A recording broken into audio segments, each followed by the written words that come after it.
Hello hi नमस्कार बच्चों, कैसे हैं आप सभी। स्वागत है आपका एजुकेशन ग्लोबल क्लासेस में। तो आज हम स्टार्ट करने वाले हैं इस वीडियो में क्वेश्चन नंबर 3। इसके क्वेश्चन नंबर 1 और क्वेश्चन नंबर 2 हम पिछली वीडियो में सॉल्व कर चुके थे, जिसे आप आई बटन पर क्लिक करके देख सकते हैं। तो समझते हैं इस क्वेश्चन नंबर 3 को। इस क्वेश्चन नंबर 3 में क्या है और क्या करना है, तो देखते हैं क्या है। दिया गया है कि ऐसी दो संख्याएं ज्ञात कीजिए जिनका योगफल 27 हो और उनका गुणनफल 182 हो। तो हमें ऐसी दो संख्याएं ज्ञात करनी है जिनको जोड़ने पर तो 27 आए और गुणा करने पर 182 आए। तो यहाँ पर हमें दोनों में से एक भी संख्या नहीं दे रखी है, तो यहाँ पर क्या करते हैं कि उन संख्याओं को मान लेते हैं और आगे समीकरण को बनाने की कोशिश करते हैं, और समीकरण बनाने के बाद फिर संख्याओं को निकालेंगे। सॉल्व करते हैं, समझिए क्या करना है। यहाँ पर ऐसी दो संख्याएं ज्ञात करनी है, तो जो ज्ञात करना होगा इसको मान लेते हैं। लिखेंगे माना पहली संख्या जो हमने माना, पहली संख्या को मान लिया x। देखेंगे तब दूसरी संख्या, पहली संख्या x है, तब दूसरी संख्या क्या हो जाएगी, दूसरी संख्या क्या होगी। तो आपको अगर पता है यहाँ पर कि जिन दोनों संख्याओं का योग कितना है 27 है, उसमें से पहली संख्या x है, पहली संख्या x है, तो दूसरी क्या हो जाएगी, दूसरी संख्या। यानी कि अगर हम जो टोटल में से यानी दोनों संख्याओं के योग में से हम पहली वाली संख्या को घटा दें तो हमारे पास दूसरी संख्या आ जाएगी। तो पहली संख्या x थी, तो दूसरी संख्या हो जाएगी 27 माइनस का x। दोनों संख्याओं का योग दे रखा है 27, उसमें से पहली संख्या को माइनस कर दोगे तो मिल जाएगा आपको दूसरी संख्या। अभी क्वेश्चन में क्या कहा गया उसको समझ लेते हैं। क्वेश्चन में कहा गया है कि संख्याओं का योग तो कितना है 27 है और गुणनफल कितना दे रखा है 182। लिखेंगे प्रश्नानुसार। प्रश्न के अनुसार हम यहाँ पर करेंगे तो क्या मिलता है हमको कि जो पहली संख्या और दूसरी संख्या दोनों का करना है हमको गुणा। तो यहाँ पर हमें मालूम पड़ता है कि x का गुणा यदि यहाँ पर किया जाए इससे माइनस की x, यानी कि पहली संख्या x हो गई, दूसरी संख्या हो गई 27 माइनस का x, और इस दोनों का गुणा करने पर जो हमें मिलने वाला है वो है मिलने वाला 182। क्लियर। अब यहाँ पर आगे सरल करते हैं और समझते हैं। x का मल्टीप्लाई इसमें करेंगे तो ये हो जाएगा 27x, x का मल्टीप्लाई इसमें करेंगे यहाँ पर तो आ जाएगा माइनस के x स्क्वायर, और बराबर में तो आपको दे ही रखा है कि 182। अभी क्या करना है कि इन सबको हम बराबर में लेके जाते हैं, या तो इसको इधर ले आओ या इसको इधर ले आओ। अभी हम x स्क्वायर और सबको इधर लेके जाते हैं, तो यहाँ पर हमें मालूम है कि x स्क्वायर माइनस का है और बराबर में जाएगा तो यह x स्क्वायर प्लस हो जाएगा। यह 27x प्लस का है और यह बराबर में जाएगा तो माइनस के 27x हो जाएगा, और इधर बराबर में पहले से ही हमें प्लस का 182 दे रखा था। चाहे तो 0 इधर बराबर में लिख दो, चाहे इधर, क्योंकि आपको साइड इस साइड में तो कुछ बचा ही नहीं, तो आगे बराबर का चल रहा, अगर 0 लिखो या पीछे लिखो दोनों एक ही बात होती है। अभी क्या करना है, यहाँ पर संख्याओं को निकालना है। तो यहाँ पर हम क्या करेंगे, ये जो समीकरण हमारे सामने आया है द्विघात समीकरण, इसको हल करते हैं और हल करने का संख्या को निकालते हैं। तो यहाँ पर दे रखा है 182 जो कि हमारी अचर राशि है। इस अचर राशि का ऐसा गुणनखंड करो कि प्लस करके 27 आ जाए। एक्स स्क्वायर के गुणांक में कुछ है नहीं, तो 182 का ही हमें ऐसा फैक्टर करना है कि प्लस करके हमारे सामने 27 आ जाए। करते हैं, तो यहाँ से 2 से डिवाइड दोगे इसमें तो जाएगा आपके सामने 9 और 1, और यहाँ आ गया 91, और 91 में अब 2 से तो जाने वाला नहीं है, तो कितने से दोगे अभी यहाँ पर डिवाइड, यहाँ जाएगा 7 से 9 में जाएगा 1 टाइम, 2 इधर जा जाएगा तो इसमें जाएगा आपके सामने 3 टाइम, और 13 से जाएगा एक बार। तो यहाँ पर 182 का जो अभाज्य गुणनखंड आया वो आया 2 7 13। तो करेंगे क्या, हमको प्लस करके 17 लाना है और मल्टीप्लाई करके 182। तो यहाँ पर कैसे आ सकता है उसको समझ लें। हम यहाँ पर 2 का 7 से गुणा करें तो आ जाएगा 14, और यह 14 और 13 को जोड़ेंगे तो आ जाएगा 27, और 14 और 13 का गुणा करेंगे तो आएगा 182। तो यहाँ पर हम इस 27 की जगह लिख सकते हैं 14 प्लस में 13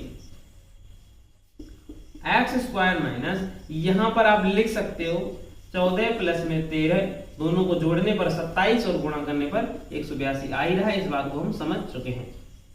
आगे इस ब्रैकेट को ओपन करते हैं, तो एक्स स्क्वायर माइनस का 14x माइनस और प्लस हो जाता है माइनस 13x प्लस 182 बराबर में 0।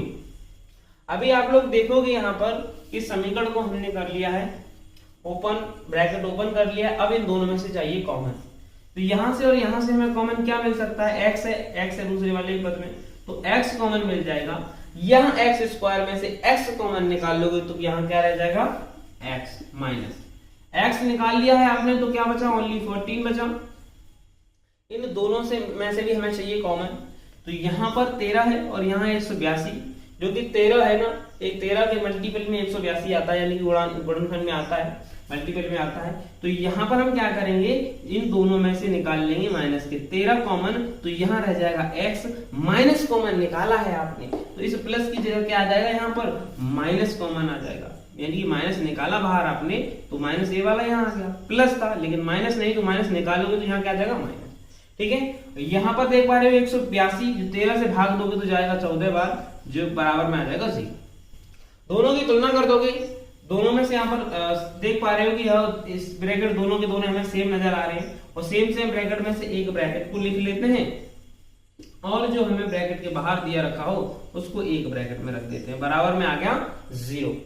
करेंगे क्या, 0 से आप तुलना करोगे तो x माइनस के 14 इक्वल टू 0, तो x बराबर में आ जाएगा 14, यानी कि x बराबर में 14 इधर निकाल लोगे, x माइनस के 13 बराबर में 0, तो x बराबर में आ जाएगा 13, जो कि आपके सामने है। x के दो वैल्यू आए हैं, जो कि हमें पूछा गया था ऐसी दो संख्याएं याद करो जिनको जोड़ने पर क्या आ जाए, 27 आ जाए और गुणा करने पर 182। तो हम देख पा रहे हैं 14 और 13 को जोड़ने पर कितना आ जाएगा, 27, और गुणा करने पर आ रहा है 182। तो यहां पर लिख देंगे अतः दो संख्याएं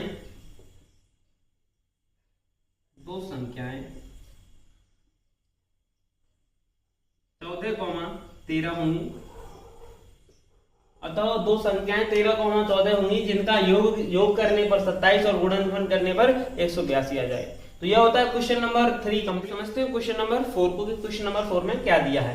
क्वेश्चन नंबर 4 है कि दो क्रमागत धनात्मक पूर्णांक ज्ञात कीजिए जिनके वर्गों का योग 365 हो। तो ऐसी कोई दो क्रमागत धनात्मक पूर्णांक ज्ञात करने हैं जिनके वर्गों का योग होना चाहिए 365।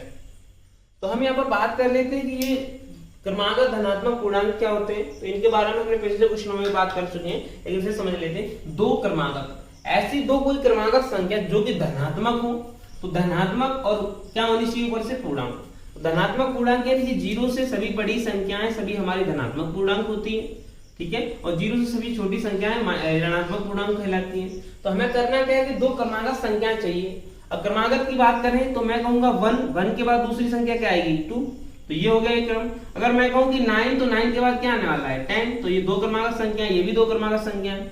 यहाँ मैंने कहा 5, तो 5 के बाद आएगा 6, ये भी क्या है, क्रमागत संख्या है। लेकिन हमें तो यहाँ पर कोई संख्या क्रमागत दे ही नहीं रखी, क्या करें।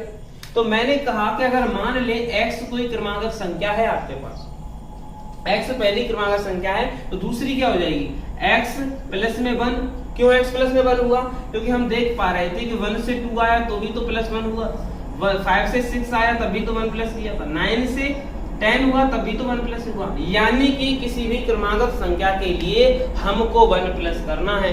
तो अगर पहली संख्या x है तो दूसरी संख्या लाने के लिए हमें क्या करना पड़ेगा, उस पहली संख्या में 1 प्लस करना होगा। तो पहली संख्या x हो जाएगी, दूसरी संख्या x प्लस 1 हो जाएगी। तो आइए सवाल को करते हैं और समझते हैं आगे।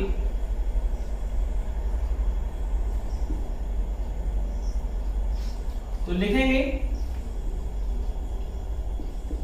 माना दो क्रमागत धनात्मक पूर्णांक,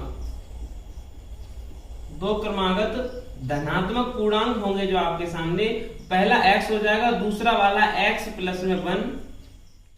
मैंने मान लिया कि जो धनात्मक पूर्णांक है पहला वाला x है और दूसरा हो जाएगा x प्लस में 1। अभी क्वेश्चन में कहा गया था जिनके वर्गों का योग 365 है, तो यहां पर हम लिखेंगे प्रश्नानुसार, जो प्रश्न कह रहा है प्रश्नानुसार। प्रश्न में कहा गया है कि दोनों के वर्ग, जिनके वर्गों का योग, तो हम यहां पर करते हैं वर्ग, पहली संख्या है हमारे सामने x का वर्ग, दूसरी संख्या है x प्लस में 1 इसका वर्ग, वर्गों का योग यानी कि इन दोनों को जोड़ने पर जो संख्या मिलेगी हमें वो मिलने वाली है 365। तो लिख देंगे जो मिलेगा इनको 365 मिल जाएगा। आगे इसको सरल करते हैं, तो यहाँ पर x का जो स्क्वायर होगा वो हो जाएगा x स्क्वायर प्लस, यहाँ पे बात करें तो x प्लस 1 का होल स्क्वायर, जो a प्लस b का होल स्क्वायर वाला फॉर्मूला है, तो यहाँ पर ओपन कर देंगे। x स्क्वायर प्लस 1 का स्क्वायर 1 होगा प्लस 2ab, तो 2 और a की जगह है x और 1 यहाँ पर, तो 2x बराबर में दे रखा है 365। अब इसको आगे सरल करेंगे तो x स्क्वायर और x स्क्वायर दो जगह दे रखा है, दोनों ही जगह प्लस प्लस का है, तो यह हो जाएगा 2x स्क्वायर। आगे समझे 2x है तो यहां पर हम लिख देंगे प्लस का 2x, बचा आपका प्लस का 1 और यह 365 जो बराबर में दे रखा है उसको ले आएंगे बराबर से इधर, जो कि हो जाएगा माइनस के 365 बराबर में 0। आगे देखते हैं यहाँ पर 2x square plus 2x, 365 minus का और 1 है प्लस का, 365 में से 1 जब माइनस होगा तो आपके सामने बचेगा 364 बराबर में 0। अभी क्या करना है यहाँ पर, इसके हम यहाँ पर करेंगे गुणनखंड और गुणनखंड करने के बाद हल ज्ञात करेंगे, जो x के मान आएंगे वही हो जाएंगे हमारी वो दो धनात्मक पूर्णांक संख्याएं।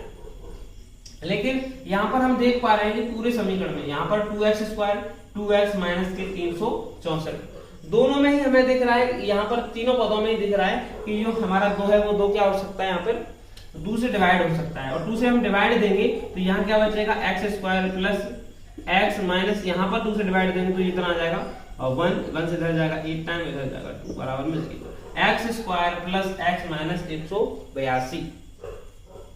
तो हमें यहाँ पर करना क्या है, हमें यहाँ पर 182 जो अचर राशि आई है उसका ऐसा फैक्टर करना है कि माइनस करने पर 1 मिल जाए, माइनस करने पर 1 मिल जाए। तो हम यहाँ पर करते हैं 182 का फैक्टर, जो कितना आने वाला है, गुणनखंड करते हैं तो 2 से जाएगा यहाँ पर 9 टाइम और इधर आ जाएगा 1, तो अब तो 2 से जाने वाला नहीं है तो दे देंगे 7 से, क्योंकि 5 से भी नहीं जाएगा 3 से भी नहीं जाएगा, तो 7 से देंगे तो इधर आ जाएगा 13 और 13 से जाएगा 1 टाइम। तो इसका जो 182 का अभाज्य गुणनखंड आया वो 2 यानी कि 2, 7, 13 आया। माइनस करके 1 लेके आना है, इसके गुणांक में कुछ नहीं है तो 1 होगा, 1 लाना है माइनस करके और मल्टीप्लाई करके 182।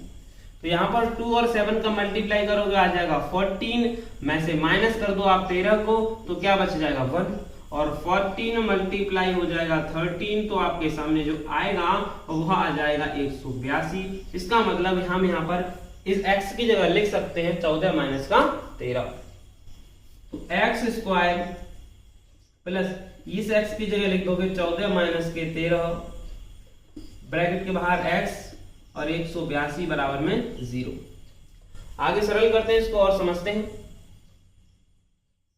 यहां पर क्या होना है, x square plus bracket open करेंगे तो 14x माइनस के 13 माइनस 182 बराबर में 0।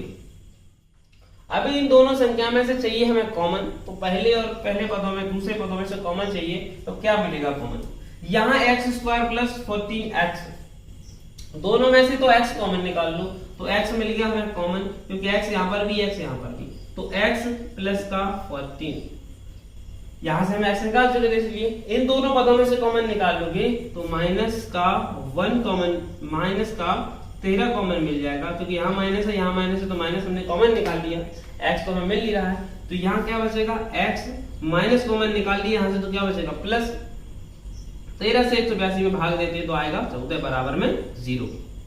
अभी क्या करना है, इधर कर लेते हैं, यहाँ पर थोड़ी सी जगह की कमी है, इधर देख लेते हैं इसको। इन दोनों सेम ब्रैकेट में थे, x plus 14 plus x plus 14 में से इन दोनों में से एक ब्रैकेट को मैंने निकाल लिया ये कॉमन।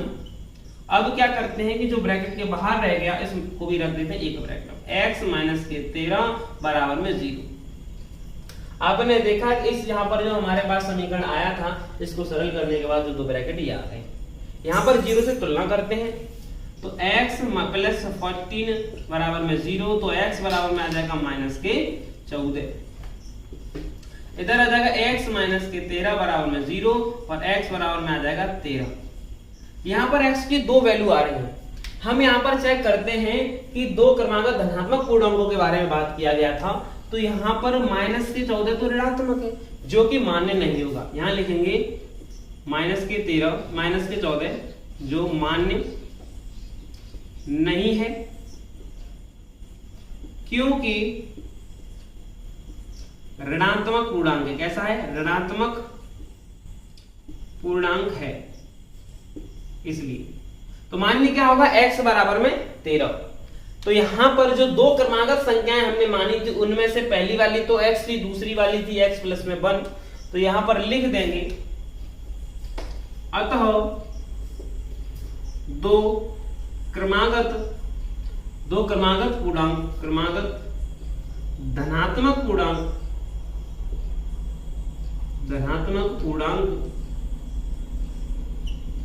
पहला वाला हो जाएगा वो तो हमारा x, यानी कि x का वैल्यू कितना है? 13, और दूसरा है वो x प्लस में 1, यानी कि 13 में जोड़ दो 1 तो कितना आ जाएगा? 14।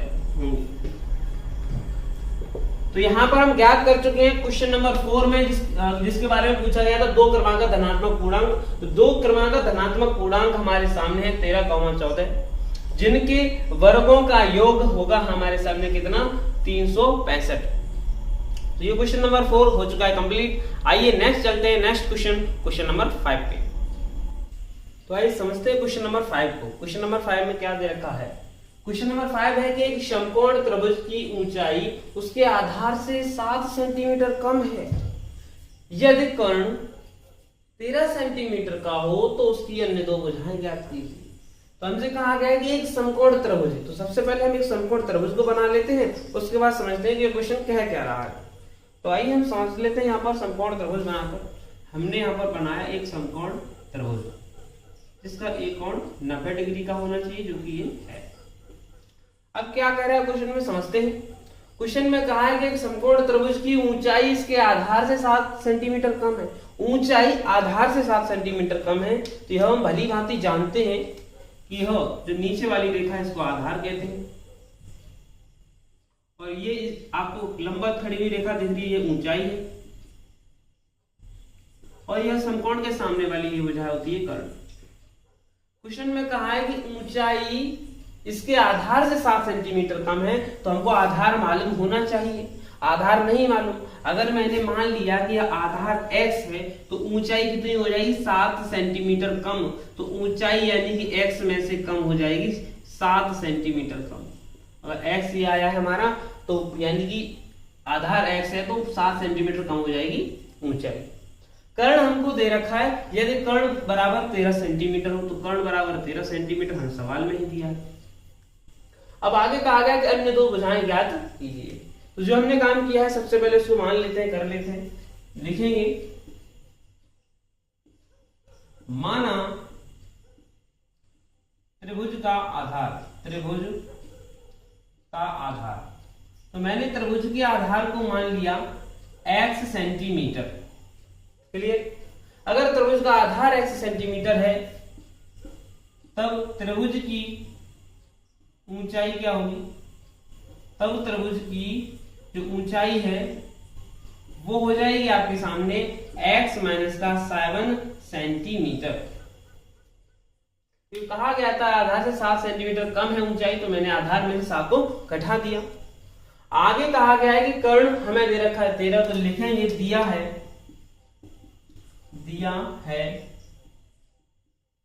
कर्ण, जो हमको दे रखा है कर्ण 13 सेंटीमीटर। अभी हमें यहाँ पर अन्य दो भुजाएं ज्ञात करनी है। कहने का मतलब आधार और ऊंचाई को बताना है कि इस समकोण त्रिभुज का आधार क्या होगा और ऊंचाई क्या होगी। तो हम जानते हैं कि किसी भी समकोण त्रिभुज में हम पाइथागोरस प्रमेय लगा सकते हैं। तो यहां लिखेंगे पाइथागोरस प्रमेय से,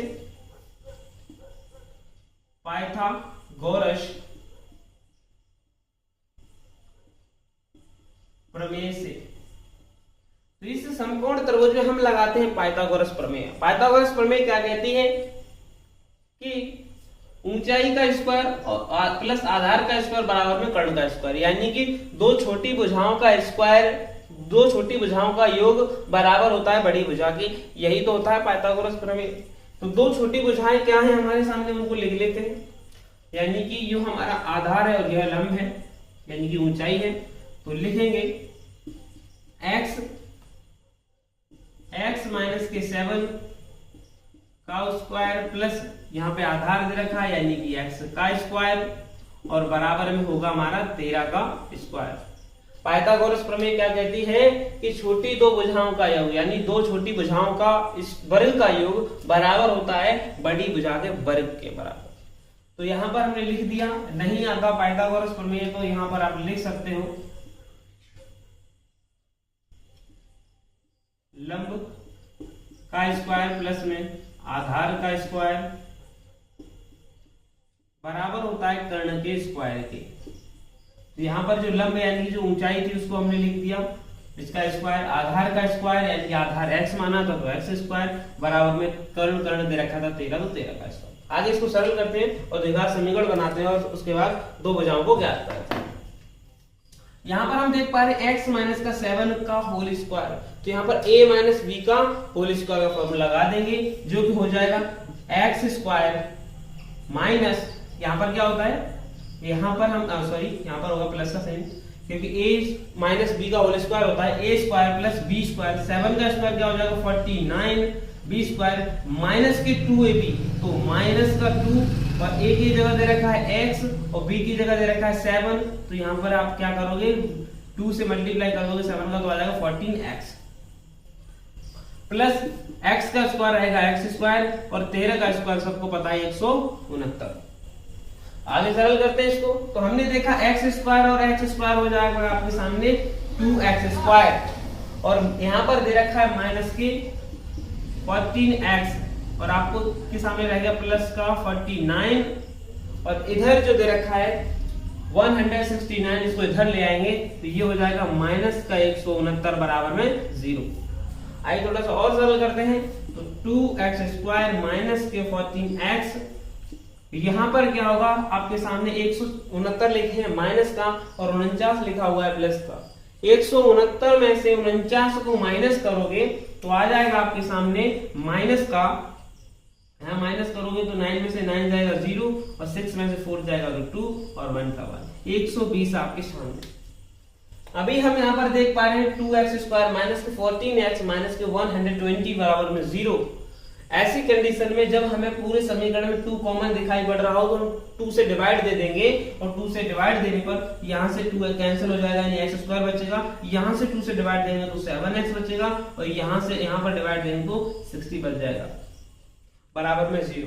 अभी क्या करना है, जो हमारे सामने यह द्विघात समीकरण बन गया है जिसमें अचर राशि है 60, इसका ऐसा फैक्टर करो कि माइनस करने पर 7 मिल जाए।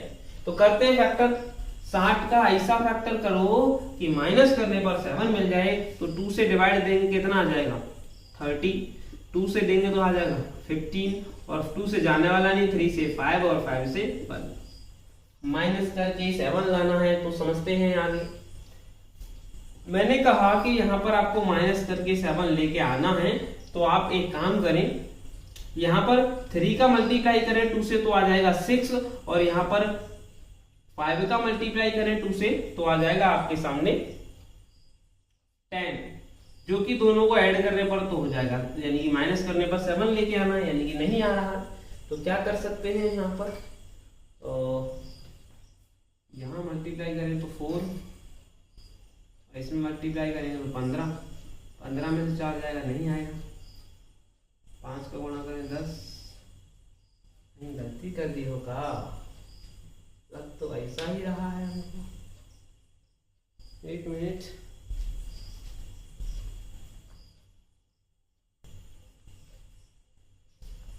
यहाँ कट लगाना है, आगे समझते हैं। तो हमें यहाँ क्या करना है कि जो समीकरण आया है इस समीकरण में जो अचर राशि है वो है हमारे पास 60 का ऐसा फैक्टर करो तो माइनस करके आ जाए 7। तो 60 का कर लेते हैं फैक्टर, यानी कि गुणनखंड। 2 से इधर डिवाइड देंगे तो इधर आ जाएगा यहाँ पर 30 यानी कि 30, और 2 से फिर देंगे तो आ जाएगा यहाँ पर 15, और 15 में 2 से जाएगा नहीं, तो 3 से देंगे तो यहाँ आ जाएगा 5, और 5 से देंगे तो आ जाएगा। करना क्या है, माइनस करके 7 लाना है, मल्टीप्लाई करके 60 लाना है।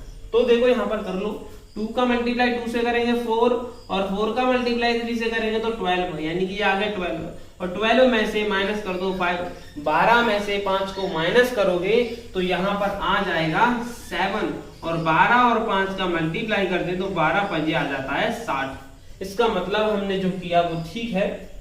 यहाँ पर x7 की जगह आप लिख सकते हो x² माइनस यहाँ पर 7 की जगह लिख सकते हो 12 माइनस के 5, क्योंकि घटाने पर आएगा 7, और दे रखा मल्टीप्लाई में x बराबर में माइनस के 60 बराबर में 0। तो हम यहाँ पर इतना कर चुके हैं, थोड़ी सी जगह की कमी है तो इधर इरेज कर लेते हैं इसको, और यहाँ पर करने की कोशिश करते हैं। यहाँ पर देखते हैं आगे, यह समीकरण है। पहले तो हम ब्रैकेट ओपन करते हैं और इसको समझते हैं आगे। तो x² माइनस ब्रैकेट से ओपन होगा, यानी कि माइनस के अंदर मल्टीप्लाई हो जाएगा, तो ये 12x माइनस से माइनस हो जाएगा प्लस 5x, और माइनस का 16 यानी कि माइनस का 60 बराबर में दे रखा है। अभी क्या करोगे आप कि यहाँ पर इन दोनों पदों में से निकाल लेते हैं कॉमन। इन दोनों पदों में से आप कॉमन निकालोगे तो x कॉमन आ जाएगा, यहाँ पर बचेगा x माइनस का सिंबल और रह जाएगा 12। इन दोनों पदों में से कॉमन निकालोगे तो यहाँ पर मिल जाएगा 5, क्योंकि 5 का ही मल्टीपल होता है 60। तो यहाँ पर 5 कॉमन निकाला तो रह जाएगा x माइनस, और 5 से इधर डिवाइड दोगे तो आ जाएगा 12 बराबर में 0।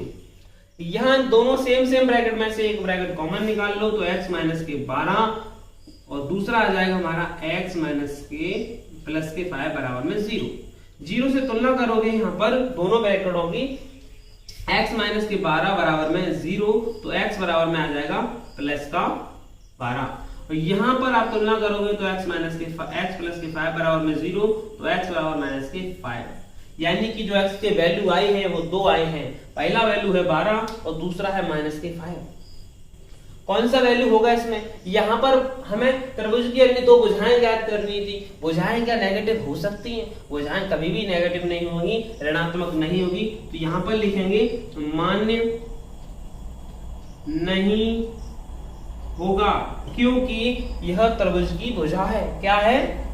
क्योंकि त्रिभुज की भुजा है और त्रिभुज की भुजा माइनस की नहीं हो सकती है। तो हमें यहाँ पर मान्य करना है, वो करना है 12। तो यहाँ पर अगर x का मान 12 आ गया है तो x क्या था? आपका आधार था, यानी कि आप यहाँ लिख सकते हो अतः त्रिभुज की पहली भुजा, त्रिभुज की जो पहली भुजा होगी आपके सामने वो हो जाएगी x यानी कि कितना हो जाएगा 12 सेंटीमीटर, तथा जो दूसरी भुजा थी वो दूसरी भुजा हो जाएगी, दूसरी भुजा जो हो जाएगी वो हो जाएगी हमारे सामने x माइनस के 12, यानी कि ऊंचाई वो थी x माइनस के 7, तो 12 माइनस के 7 आ जाएगा 5 सेंटीमीटर। जो त्रिभुज की 2 अन्य भुजाएं रह गई थी उनको हमने ज्ञात किया, उनमें से पहली भुजा 12 सेंटीमीटर और दूसरी भुजा 5 सेंटीमीटर आ गई है हमारे सामने। इस क्वेश्चन नंबर 5 का होता है हल, और यहाँ पर जो चीज ज्ञात करनी थी वो हमने ज्ञात की। अब चलते हैं नेक्स्ट क्वेश्चन, आप क्वेश्चन नंबर 6 पे। आइए समझते हैं क्वेश्चन नंबर 6। क्वेश्चन नंबर 6 में क्या दिया गया है? क्वेश्चन नंबर 6 में कहा गया है कि एक कुटीर उद्योग एक दिन में कुछ बर्तनों का निर्माण करता है। कोई एक कुटीर उद्योग है, कुटीर उद्योग उससे बोलते हैं जहां पर बर्तनों के निर्माण होता है, जहां पर बर्तन बनते हैं। तो कुछ बर्तनों का निर्माण करता है। एक विशेष दिन यह देखा गया कि प्रत्येक नग की लागत, नग यानी कि एक बर्तन की लागत उस दिन के निर्माण किए गए बर्तनों की संख्या के दुगने से 3 अधिक है। यानी कि एक नग का मतलब एक बर्तन की जो लागत है वह उस दिन बने बर्तनों की संख्या के दुगने से 3 अधिक है। यदि उस दिन की कुल निर्माण लागत 90 रुपए थी तो निर्मित बर्तनों की संख्या और प्रत्येक नग की लागत ज्ञात कीजिए। यानी कि उस दिन कितने बर्तन बने, उन सब की जो लागत है वो हमें दे रखी है 90 रुपए, बर्तनों की संख्या और नग की लागत, यानी कि एक नग की लागत पूछी गई आपसे। तो ऐसे क्वेश्चनों में जो चीज आपसे पूछी जाए उसको मान लेते हैं। और मानने के बाद हमको करना क्या है कि यहाँ पर एक समीकरण बनेगा, उस समीकरण को सरल करना है और आगे देखते हैं क्या प्रोसेस है इसकी। तो सबसे पहले आपसे कहा गया है कि निर्मित बर्तनों की संख्या, तो यहां पर लिख लेंगे माना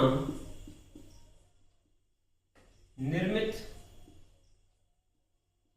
बर्तनों की संख्या, निर्मित बर्तनों की संख्या जिसको हमने मान लिया है x। मान लो कि एक दिन में जो बर्तन बन रहे हैं वो x बर्तन बन रहे हैं, तो यहां पर लिखेंगे तब निर्मित बर्तनों की संख्या आपने x मान लिया है, तो हमसे कहा गया था कि प्रत्येक नग की लागत, तो लिखेंगे प्रत्येक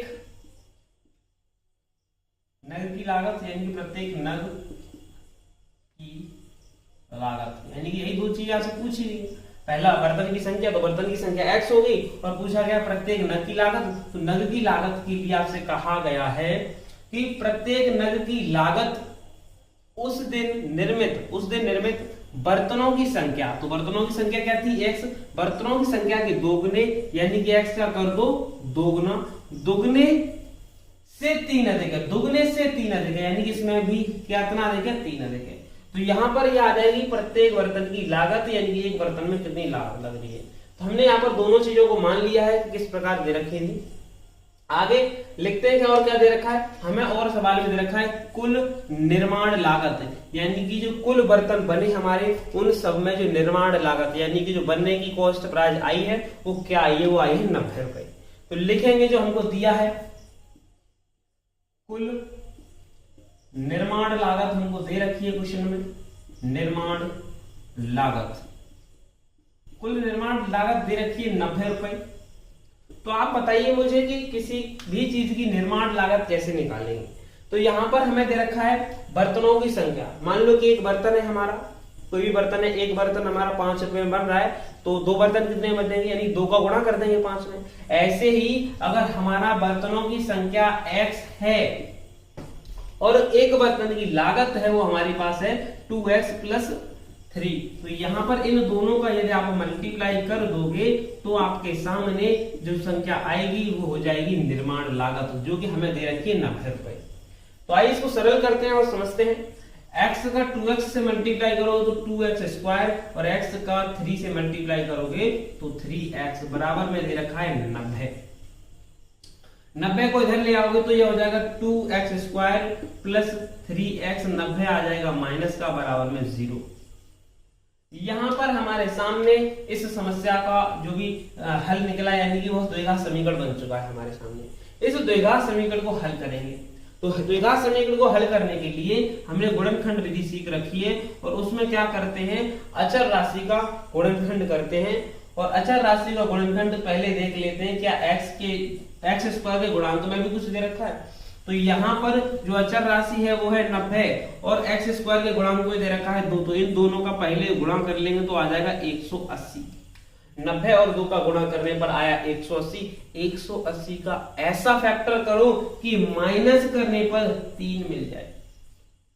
तो फैक्टर करते हैं 180 का यहाँ पर, तो आप यहाँ पर 2 से डिवाइड दोगे तो यह हो जाएगा 90, और 2 से डिवाइड दोगे तो 45, और 2 से तो डिवाइड जाने वाला नहीं है तो यहाँ पर दे देंगे 3 से तो जाएगा 15 बार, यानी कि 3 से फिर देंगे तो 5 टाइम, और 5 से फिर देंगे तो 1 टाइम, यानी कि 180 का जो अभाज्य गुणनखंड है वो हमारे सामने दे रखा है। अब हमें ऐसी कंडीशन यहाँ पर बनानी है कि माइनस करने पर 3 मिल जाए और मल्टीप्लाई करने पर 180।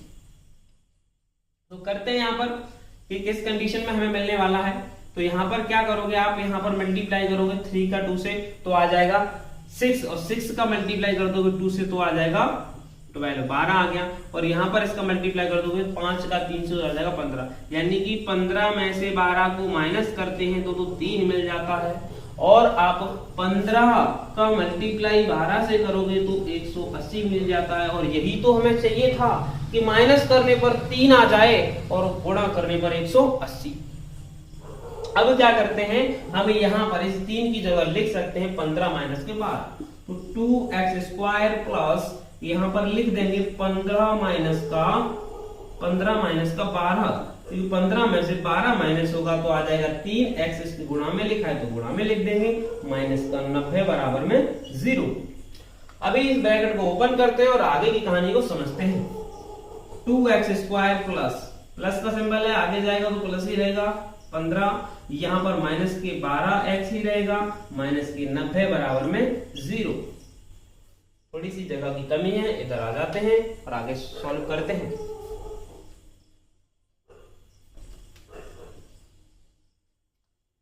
तो यहां पर हमने देखा कि इन दोनों पदों में से हमें कुछ कॉमन मिल सकता है।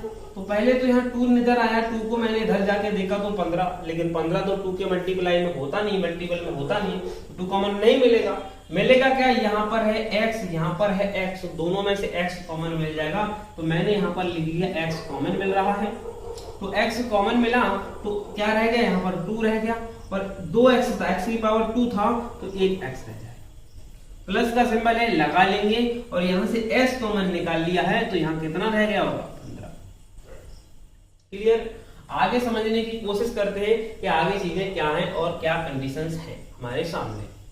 तो यहां पर आगे करते हैं, इन दोनों में से भी हमें कॉमन चाहिए तो यहां से क्या कॉमन मिल जाएगा। तो यहां पर माइनस के 12x माइनस के 90 है, तो इनमें से हमें सबसे पहले देखना है कि क्या कॉमन मिलेगा। तो यहाँ पर x है ना, तो इधर x है तो मिल नहीं सकता, यहाँ पर x है लेकिन यहाँ नहीं मिलेगा।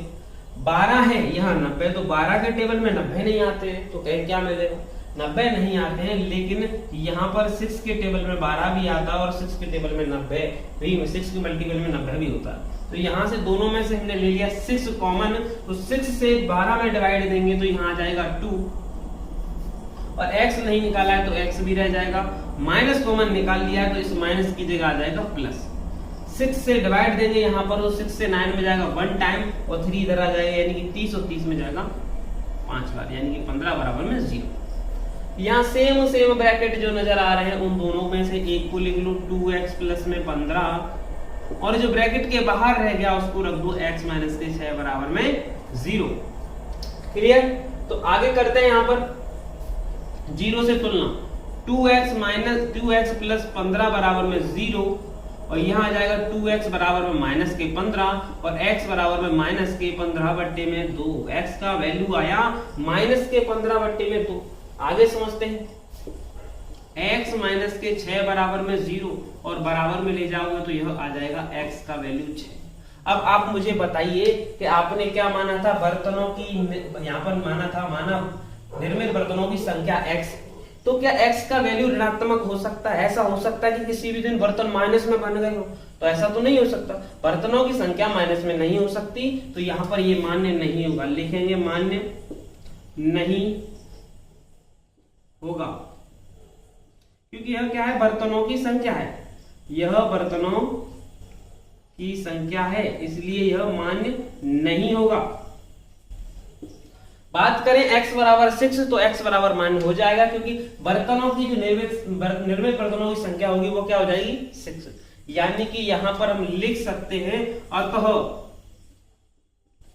निर्मित बर्तनों की संख्या x का मान कितना आया है, 6। तो लिखेंगे निर्मित बर्तनों की संख्या, जो निर्मित बर्तनों की जो संख्या है वो हो जाएगी 6। और क्या पूछा गया था, और दूसरी चीज हमसे पूछी गई थी प्रत्येक नग की लागत, तो प्रत्येक नग की लागत है 2x + 3, तो यहां पर रखेंगे प्रत्येक नग की लागत, वो दे रखी थी हमें 2x + 3, तो यहां आपको करना क्या है, x का वैल्यू रख देना है, x का वैल्यू 6 रखेंगे प्लस में 3, 2 से मल्टीप्लाई करेंगे 6 का तो 12 और प्लस में 3, तो यहाँ कितना आ जाएगा, दोनों को जोड़ने पर 15। यानी कि हमारे समझ में आ गया है कि यानी कि निर्मित बर्तनों की संख्या जो होगी वो 6 हो जाएगी। एक दिन में जो बर्तन बने हैं वो कितने बने हैं, 6, और प्रत्येक नग की लागत यानी कि एक बर्तन को बनने में जो कॉस्ट आई है वो कॉस्ट आ जाएगी 15 रुपए, और 15 का 6 में गुणा करेंगे तो 15 6 के 90, यानी कि टोटल निर्मित यानी कुल निर्माण लागत हो जाएगी 90 रुपए। इसका मतलब जो हमने आंसर निकाला है वो बिल्कुल ही सत्य है, बिल्कुल ही सही है। तो यहाँ पर क्वेश्चन नंबर 6 का हम कंप्लीटली हल कर चुके हैं सही तरीके से। इसी प्रकार आपको एग्जाम में भी करना है। तो क्वेश्चन नंबर 6 होता है यहाँ पर समाप्त, और इस वीडियो का भी करते हैं यहाँ पर समाप्त, क्योंकि एक्सरसाइज नंबर 4.2 भी समाप्त हो चुका है। लास्ट क्वेश्चन था इसका ये। आपको वीडियो कैसा लगा ये कमेंट बॉक्स में जरूर बता के जाएं। अगर वीडियो अच्छा लगा तो अपने दोस्तों को शेयर करें, चैनल को सब्सक्राइब करें और अपना प्यार और सपोर्ट बनाए रखें। थैंक यू, धन्यवाद।